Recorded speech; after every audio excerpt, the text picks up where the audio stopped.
Guys, welcome back to online Shiksha. मैं हूं आपके साथ अंजलि बालियान और दोस्तों हम कर रहे हैं प्रैक्टिस सेट्स का सॉल्यूशन और आपको मिलेंगे 5 सेकंड इसका आंसर करने के लिए। तो बिना किसी देरी के फटाक से शुरू करते हैं। और दोस्तों रोज रात 8 बजे आपके लिए प्रैक्टिस सेट आएगा।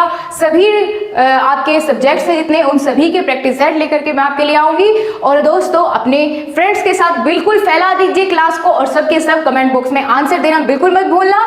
तो चलिए शुरू करते हैं। सबसे पहला क्वेश्चन देखते हैं, आपकी स्क्रीन पर है कि शिक्षा के लिए सर्वाधिक उपयुक्त पद्धति निम्नलिखित में से कौन सी है। 4 ऑप्शन आपको दिख रहे हैं। कौन सी पद्धति सबसे उपयुक्त है। 5 सेकंड का समय दोस्तों आपके पास है सही जवाब देने के लिए। ऑप्शन दिए गए हैं 4। कौन कौन से? वस्तुनिष्ठ प्रश्न पत्र, या फिर पुस्तक परीक्षा पद्धति, या फिर वर्तमान परीक्षा पद्धति, या फिर सेमेस्टर परीक्षा पद्धति। तो क्या होगा इसका सही जवाब? जल्दी से कमेंट बॉक्स में लिखिए। देखते हो कौन सबसे पहले आंसर देता है। और दोस्तों अपने फ्रेंड्स को जल्दी जल्दी से बुला लीजिए, क्लास बिल्कुल स्टार्ट हो चुकी है। बताइए पहले क्वेश्चन का आंसर क्या होगा। तो दोस्तों आपने जिसने भी ऑप्शन नंबर डी बताया है, वेरी गुड। पहले क्वेश्चन का आंसर है ऑप्शन नंबर डी, यानी सेमेस्टर परीक्षा पद्धति सबसे उपयुक्त मानी जाती है। ठीक है दोस्तों, तो चलिए अब देखते हैं नेक्स्ट क्वेश्चन आपके स्क्रीन पर है। क्या है? बहुउद्देशीय स्कूलों की धारणा प्रस्तावित की थी। किसने? बहुउद्देशीय स्कूलों की जो धारणा थी वो प्रस्तावित की थी किसने? वुडवर्थ घोषणा पत्र 1859 द्वारा, या फिर विश्वविद्यालय शिक्षा आयोग 1948 या 49 द्वारा, या फिर माध्यमिक शिक्षा आयोग 1952 द्वारा, या शिक्षा आयोग 1964 से 66 द्वारा। तो कौन सा है इसका सही जवाब आपको बताना है। बहुउद्देशीय स्कूलों की धारणा प्रस्तावित इनमें से किसने की थी? बताइए। 5 सेकंड आपके खत्म होने वाले हैं, जल्दी जल्दी आंसर दीजिए। वेरी गुड, बहुत सही जवाब ऑप्शन नंबर सी। सोनिया जी आपका बिल्कुल सही जवाब है। सेकंड क्वेश्चन का ऑप्शन होगा सी, बिल्कुल सही। ठीक है दोस्तों, चलिए अब देखते हैं नेक्स्ट क्वेश्चन आपकी स्क्रीन पर है। क्या है कि जन शिक्षण निलयम एक योजना है। ठीक है, जन शिक्षण निलयम एक योजना है किसकी? 4 ऑप्शन आपके सामने है। प्रौढ़ शिक्षा की, या क्रियात्मक साक्षरता की, या फिर महिला शिक्षा की, या अनवरत व साक्षरोत्तर की। तो कौन सा होगा सही जवाब आपको ऑप्शन बताना है। जल्दी जल्दी से कमेंट बॉक्स में आंसर दीजिए। जी हाँ, बिल्कुल सही, ऑप्शन नंबर डी बिल्कुल सही है। जिसने भी थर्ड क्वेश्चन का ऑप्शन नंबर डी बताया है दोस्तों वेरी गुड, आपकी तैयारी बहुत अच्छी है। इसी तरह लगे रहिए, आपके एम को अचीव करने से आपको कोई नहीं रोक सकता। ठीक है दोस्तों, मेहनत करिए, आपका मुकाम आपको मिलकर रहेगा। तो नेक्स्ट क्वेश्चन देखते हैं। क्या है नेक्स्ट क्वेश्चन? सार्वभौमिक प्राथमिक शिक्षा की प्राप्ति के लिए जिला स्तर की मध्यस्थता द्वारा प्रारंभ किया एक अभिक्रम है। किसके द्वारा? 4 ऑप्शन दिए गए हैं। DPEP के द्वारा, या NFE के द्वारा, या MLL के द्वारा, या फिर SRPT के द्वारा। तो कौन सा होगा सही जवाब बिल्कुल बताइए। आपने पढ़ा हुआ है सब कुछ, ठीक है, रिमाइंड करिए फटाफट से। इसी तरह के क्वेश्चन दोस्तों आपके एग्जाम में पूछे जाते हैं। मोस्ट एक्सपेक्टेड क्वेश्चन सीरीज आपके सामने चल रही है ये, तो सीरियस होकर के फटाफट से कोशिश कीजिए सही सही जवाब देने की। क्या होगा इसका सही जवाब? तो DPEP ये इसका सही जवाब है, यानी option number A. Question number 4 का ऑप्शन नंबर ए बिल्कुल एक्यूरेट है। क्लियर हुआ आपको? नेक्स्ट क्वेश्चन देखिए, क्वेश्चन नंबर 5।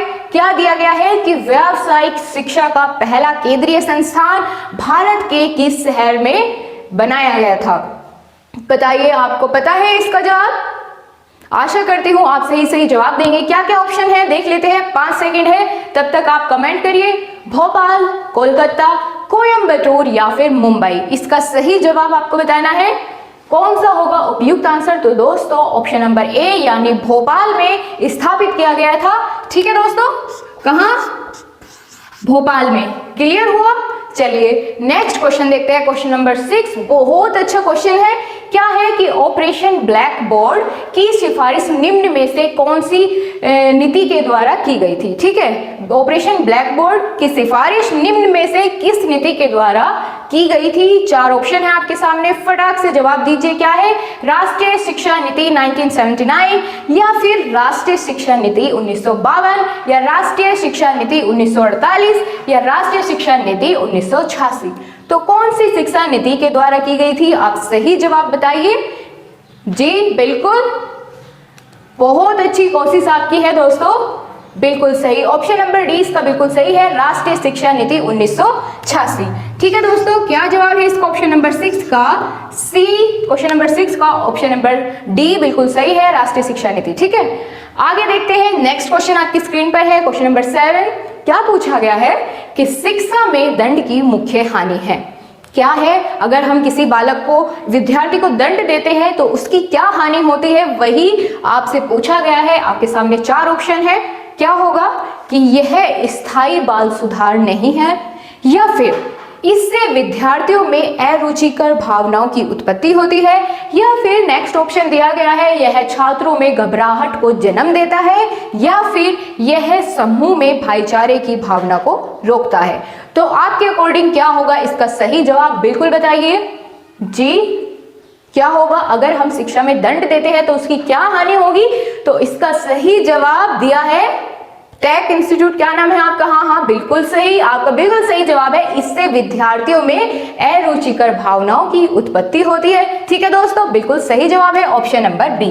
7वें क्वेश्चन का ऑप्शन नंबर बी बिल्कुल सही है। ठीक है, नेक्स्ट क्वेश्चन देखते हैं। क्वेश्चन नंबर 8 आपके सामने पूछा गया है, बहुत अच्छा क्वेश्चन है। क्या है कि राष्ट्रीय शिक्षा नीति 1986 का पुनर्वलोकन किया गया था, कौन सी समिति के द्वारा, आपको बताना है। बहुत इंपॉर्टेंट क्वेश्चन है, आपको बेशक इसे पता होना चाहिए।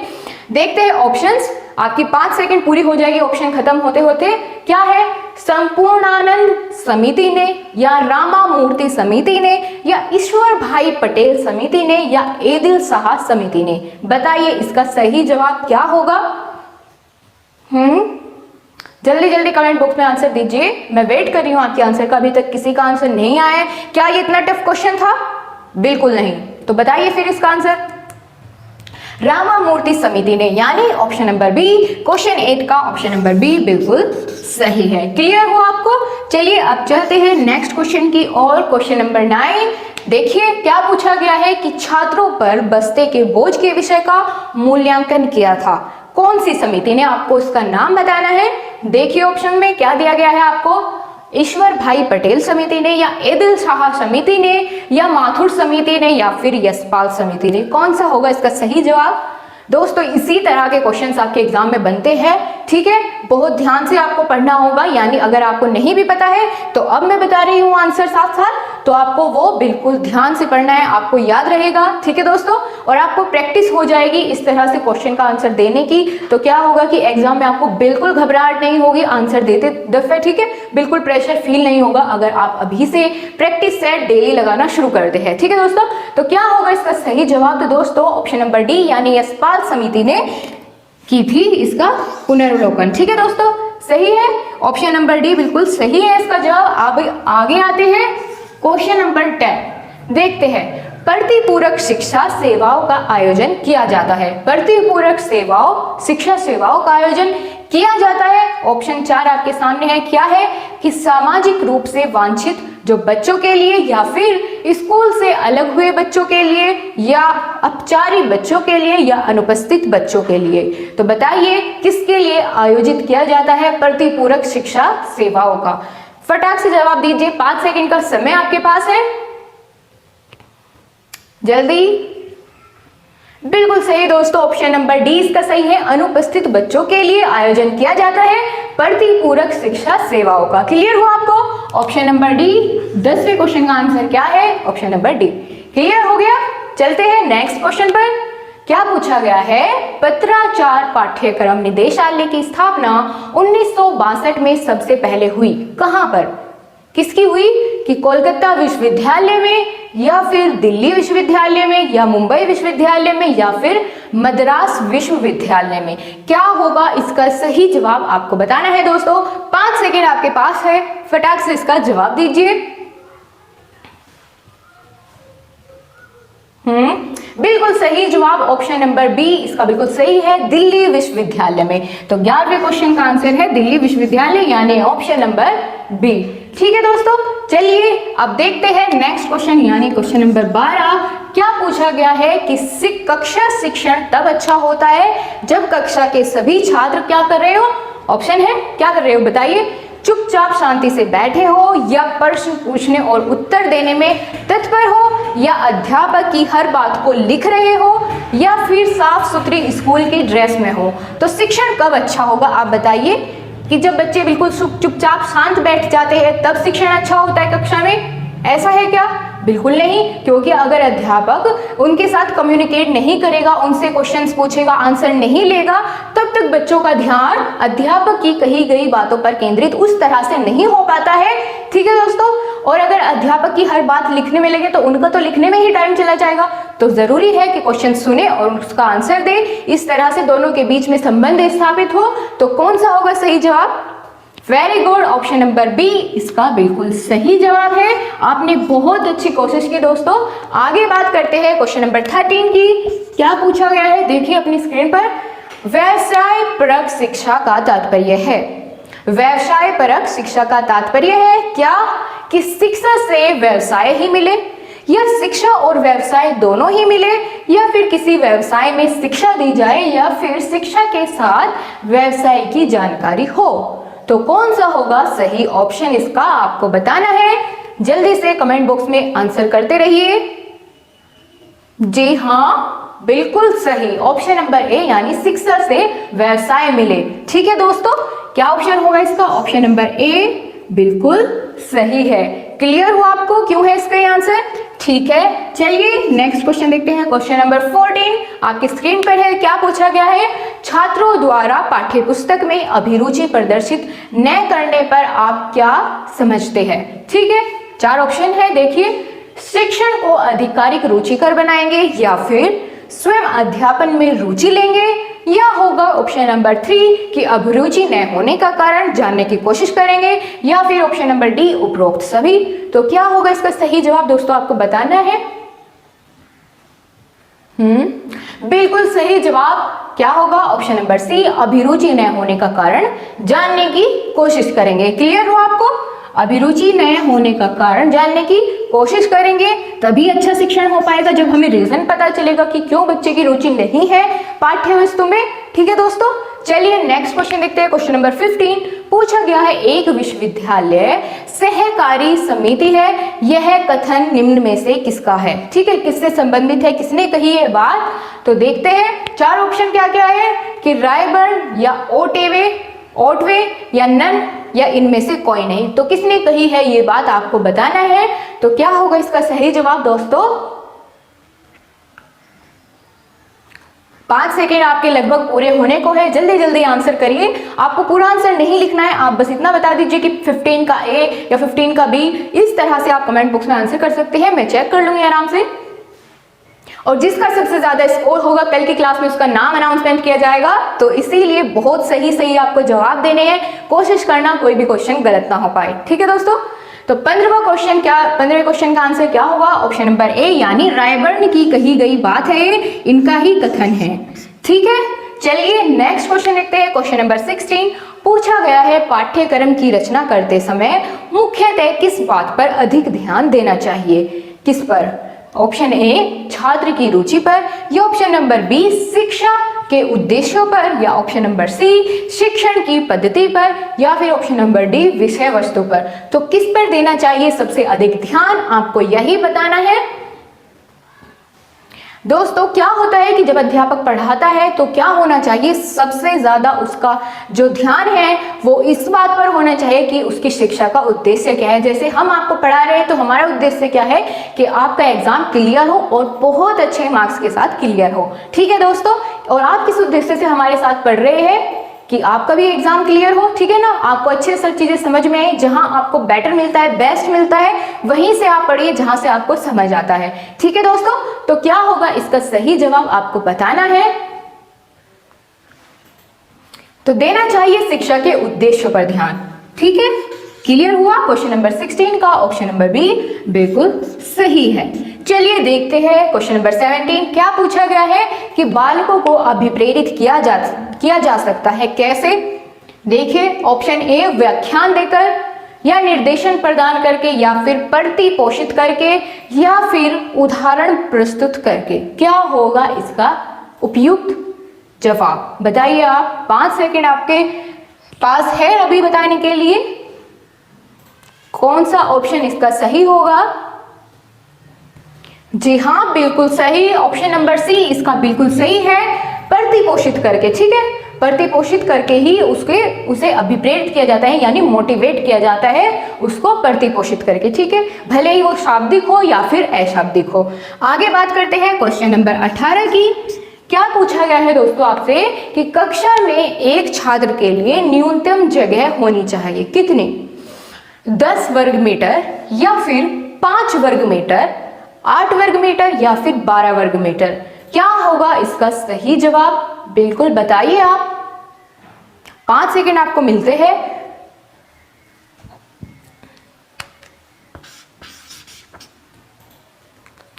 क्वेश्चन नंबर 18 क्या पूछा गया है कि एक छात्र के लिए न्यूनतम जगह होनी चाहिए कितनी, 10 वर्ग मीटर, ठीक है।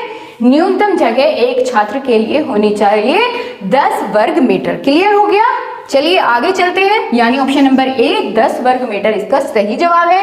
क्वेश्चन 19 देखते हैं, आपके सामने है। पूछा गया है विद्यालय पत्रिका प्रकाशन किस प्रकार की पाठ्य सामग्री क्रिया के अंतर्गत रखा जा सकता है, बताइए। शारीरिक क्रिया या सांस्कृतिक क्रिया, सामाजिक क्रिया या फिर शैक्षिक एवं साहित्यिक क्रिया। कौन सा है इसका सही जवाब? 5 सेकंड आपको दिए जाते हैं, जल्दी से इसका सही जवाब दीजिए दोस्तों। बिल्कुल सही, जिसने भी ऑप्शन नंबर डी बताया वेरी गुड, आपका बिल्कुल सही है, शैक्षिक एवं साहित्यिक, ठीक है। तो क्या हो जाता है 19 का ऑप्शन नंबर डी बिल्कुल सही, शैक्षिक एवं साहित्यिक क्रिया, ठीक है, ये हो जाता है सही। आगे बात करते हैं क्वेश्चन नंबर 20 के बारे में। पूछा गया है आपसे, क्या पूछा गया है कि छात्र कक्षा में शिक्षण के दौरान बेझिझक प्रश्न पूछते हैं, तो कैसी हो रही है उनकी पढ़ाई। ऑप्शन 4 है, इसका क्या मतलब है कि अगर छात्र शिक्षण के दौरान बेझिझक होकर प्रश्न पूछते हैं, तो ऑप्शन ए यदि उसका ध्यान पढ़ाई में हो तभी पूछता है बेझिझक होकर, यदि अध्यापक योग्य हो तब, यदि पाठ कठिन हो तब पूछता है, यदि उन्हें अध्यापकों की सहानुभूति और विश्वास पर प्राप्त हो तभी बच्चा क्या होगा, बेझिझक होकर प्रश्न पूछेगा। तो कौन सा होगा सही जवाब आपको बताना है। बिल्कुल सही फ्रेंड्स, ऑप्शन नंबर डी बिल्कुल सही है, क्योंकि यदि अध्यापक उन्हें सहानुभूति देगा, विश्वास देगा कि ठीक है, अच्छा हाँ आपको प्रश्न पूछना है, आपको सभी प्रश्नों के उत्तर दिए जाएंगे, आप घबराइए मत, जो आपके मन में है आप खुलकर पूछिए, ठीक है। तो इस तरह से अगर अध्यापक अपने छात्रों को सहानुभूति देता है तो वो बेझिझक होकर कक्षा में प्रश्न करते हैं अध्यापक से। तो इसका ऑप्शन नंबर डी बिल्कुल एक्यूरेट है। क्लियर हो गया? चलिए बात करते हैं क्वेश्चन नंबर 21। पूछा गया है छात्रों में मूल्य के विकास का दायित्व होता है। क्या दायित्व होता है छात्रों में मूल्यों के विकास का? ऑप्शन देखिए आप, माता पिता का दायित्व होता है उसके विकास के लिए, या प्राचार्य अध्यापक का, या सामाजिक संस्थाओं का, या फिर उपरोक्त सभी का। बताइए कैसे होते हैं किसी छात्र के मूल्यों का विकास। तो दोस्तों सभी का दायित्व होता है, माता पिता का भी दायित्व होता है, और जहां वो पढ़ता है वहां के प्राचार्य का भी, यानी उसके अध्यापक का भी दायित्व होता है उसके मूल्यों का विकास करने में, और सामाजिक संस्थाओं का भी, जहां वो रहता है उस समाज का भी दायित्व होता है एक छात्र के मूल्यों का विकास करने में। तो यानी इसका ऑप्शन नंबर डी बिल्कुल सही है। क्लियर हो गया है आपको किस तरह से समझ आ रहा है साथ साथ? दोस्तों बिल्कुल बताइए, आप फीडबैक देना कभी मत भूलिए किसी को। अगर आपको किसी की मेहनत अच्छी लगती है तो प्लीज बताया करिए, उन्हें अच्छा लगता है पढ़ के, आपके अच्छे कमेंट्स आते हैं तो बहुत अच्छा लगता है, मोटिवेशन मिलता है। अब बात करते हैं क्वेश्चन नंबर 22 की, ठीक है दोस्तों। तो क्वेश्चन आपकी स्क्रीन पर है। क्या पूछा गया है? जिज्ञासा की प्रवृत्ति होती है कैसे? जन्मजात होती है, अर्जित होती है, या ज्ञान से विकसित होती है, या सभी अध्यापक में? ठीक है, किस तरीके से होती है जिज्ञासा की प्रवृत्ति, बताइए आप। तो दोस्तों, जिज्ञासा की प्रवृत्ति अर्जित होती है, यानी उसे अर्जित किया जाता है, समय के साथ साथ उसका अर्जन किया जाता है, यानी ग्रहण किया जाता है। ठीक है, क्लियर हुआ? तो इसका सही जवाब होगा ऑप्शन नंबर बी। आगे बात करते हैं नेक्स्ट क्वेश्चन की। क्या पूछा गया है आपसे? क्वेश्चन नंबर 23 देखिए, पुनरावृत्ति के सिद्धांत का उद्देश्य निम्नलिखित में से क्या है? याद करते रहने की प्रकृति का विकास करना, या गृह कार्य को सरल बनाना, या फिर पाठ्य विषय को सरल बनाना, या अर्जित ज्ञान को स्थायी बनाने के लिए उसे दोहराना। क्या होगा पुनरावृत्ति के सिद्धांत का उद्देश्य? बताइए। पुनरावृत्ति मतलब यानी इसको रिपीट करना, बार बार एक ही चीज को दोहराना। यानी अगर मैं आपको एक क्वेश्चन एक बार में बता के छोड़ देती हूँ, उसके बाद दोबारा से उसे या उसका आंसर रिपीट नहीं करती हूँ, तो ऐसे चांसेस हो सकते हैं कि आप उसे भूल जाए। ठीक है, लेकिन यदि मैं वही बात अपनी एक बार फिर से रिपीट करती हूँ कि इसका आंसर ये इसलिए सही है, तो क्या होगा? आपके दिमाग में वो बात स्थायी हो जाएगी। तो क्या होगा इसका सही जवाब? मैंने बातों बातों में आपको बता भी दिया है, तो अब तो बिल्कुल गलत नहीं होना चाहिए। इसका ऑप्शन नंबर डी बिल्कुल सही है। ठीक है, अब चलिए देखते हैं क्वेश्चन नंबर 24। पूछा गया है, छात्र क्रियाओं का बौद्धिक महत्व है विद्यार्थियों में। ऑप्शन देखिए आप। पहला ऑप्शन है निर्णय शक्ति का विकास, या कल्पना शक्ति का विकास, या फिर तर्क शक्ति का विकास, या फिर उपरोक्त सभी। क्या होगा सही जवाब? 5 सेकंड आपको दिए जाते हैं, तब तक आप कमेंट बॉक्स में जाके अपना आंसर टाइप करिए। बिल्कुल सही ऑप्शन नंबर डी दोस्तों इसने लिखा है, बिल्कुल सही जवाब है, क्योंकि छात्र की क्रियाओं का बौद्धिक महत्व विद्यार्थियों में निर्णय की शक्ति का विकास भी करना होता है, कल्पना शक्ति का भी विकास करना होता है, उसकी तर्क शक्ति का भी विकास करना होता है। तो क्या होगा इसका सही जवाब? Option number D. क्लियर हो गया आपको? ठीक है, चलिए बात करते हैं क्वेश्चन नंबर 25 के बारे में। आपसे क्या पूछा गया है? बहुत इंपॉर्टेंट क्वेश्चन है कि आपसे पूछा गया है ये कथन किसका है? Furniture plays an extremely important part. किसका कथन है ये आपको बताना है। सी के मिश्रा का, या आयंगर का, या फिर पीसी रेन ने कहा था ये, या फिर दीक्षित जी ने कहा था। क्या होगा इसका सही जवाब? आपको बताना है। 5 सेकंड का समय आपके पास है, आप आराम से कमेंट में लिख सकते हैं।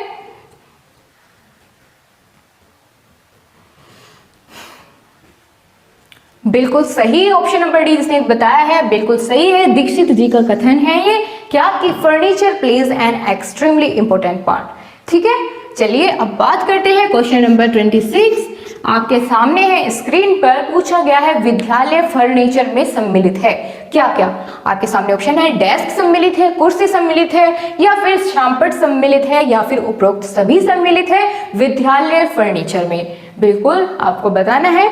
तो बेशक बहुत इजी क्वेश्चन है, अगर आपने नहीं भी पढ़ा होगा तो भी आप इसका जवाब दे पाएंगे, क्योंकि डेस्क भी विद्यालय फर्नीचर में आता है, शामपट भी और कुर्सी भी। तो क्या होगा इसका सही जवाब? लिख दो ऑप्शन नंबर डी, देख लो गलती ना हो जाए। ठीक है, बिल्कुल सही है।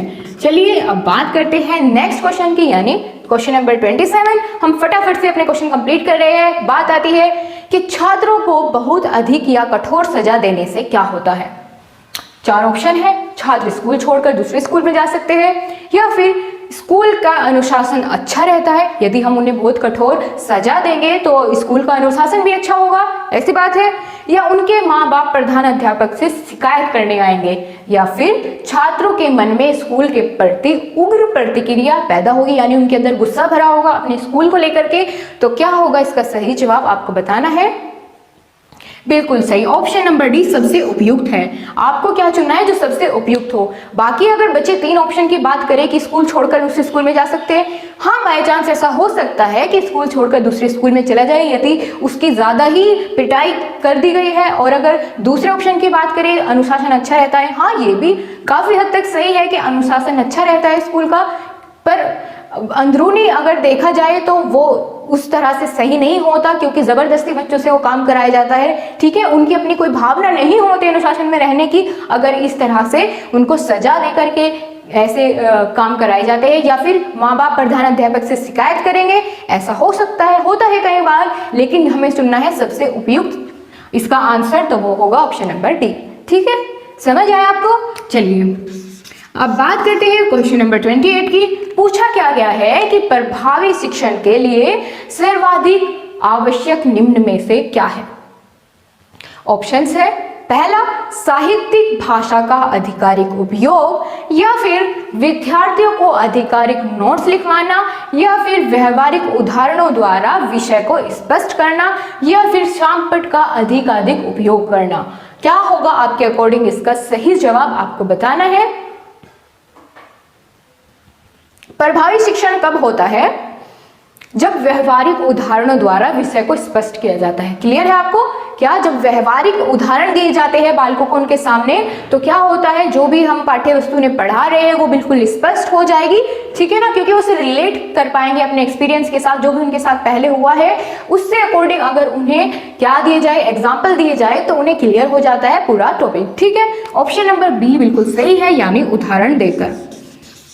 बात करते हैं नेक्स्ट क्वेश्चन की। क्वेश्चन नंबर 29 क्या पूछा गया है? किसी सफल शिक्षक की निम्नलिखित में से कौन सी विशेषता सर्वाधिक महत्वपूर्ण है? कौन सी? पहली बात कि लच्छेदार भाषा का प्रयोग करना, या लच्छेदार भाषा में बात करना, कुछ ऐसा है क्या? या फिर ऑप्शन नंबर बी कथनी एवं करनी में अंतर न होना, यानी अगर वो कहता है कि कल मैं आपको ये चैप्टर पूरा करवा दूंगा, ठीक है, और यानी उसने अगले दिन आगे और करवा दिया, क्या इसीलिए ये सबसे उसकी महत्वपूर्ण विशेषता होगी? बताइए। आप शिक्षक, भावी शिक्षक है, तो आपको पता होना चाहिए किस तरीके से ये क्वेश्चन ना हमारी मेंटलिटी चेक करने के लिए रखा जाता है, इस तरह का क्वेश्चन। आगे देखिए, उच्च आदर्शों के प्रचार प्रसार की योग्यता हो उसके अंदर, या फिर लोगों से शीघ्र संबंध स्थापित करने की योग्यता हो। तो कौन सी विशेषता सर्वाधिक महत्वपूर्ण है आपको बताना है। बिल्कुल सही, ऑप्शन नंबर बी इसका सही है, यानी कथनी और करने में अंतर ना हो। अगर वो कहता है कि मैं आपको ये चैप्टर क्लियर करवा के छोड़ूंगा, तो बिल्कुल करवाना है। ठीक है, नेक्स्ट क्वेश्चन यानी लास्ट क्वेश्चन आपके सामने है, क्वेश्चन नंबर 30। देखते हैं कौन सबसे पहले जवाब देगा। दोस्तों, बुनियादी शिक्षा से संबंधित निम्न में से कौन सी बात सत्य है? पहली, यह धर्म का अनुप्रमाणित थी, या फिर इसका एकमात्र उद्देश्य साक्षरता था, यह जाकिर हुसैन के जीवन दर्शन पर आधारित थी, या फिर यह गांधी जी के जीवन दर्शन पर आधारित थी। क्या है इसका सही जवाब? बिल्कुल आपको बताना। बुनियादी शिक्षा की बात की गई है, तो यह किस पर आधारित थी? बिल्कुल इसका जवाब आप कमेंट बॉक्स में दीजिए। ठीक है, मैं आपको इसका जवाब नहीं बताऊंगी, आपको कमेंट बॉक्स में बताना है। देखती हूँ आप बिल्कुल मेरे बताए बगैर सही जवाब दे पाते हैं नहीं। ठीक है दोस्तों, तो अब बताना बिल्कुल मत भूलिए क्लास कैसे लगी, अपना स्कोर आपको बताना है, कितने मार्क्स आपने गेन किए। एक क्वेश्चन 1 नंबर का है। ठीक है, तो चलिए bye bye, take care. Class कैसे लगी फीडबैक जरूर दीजिएगा। अगर आप चैनल पर नए हैं तो शेयर करें, लाइक करें और सब्सक्राइब करना बिल्कुल मत भूलें। ठीक है दोस्तों, मिलते हैं कल की क्लास में, तब तक के लिए बाय बाय, टेक केयर।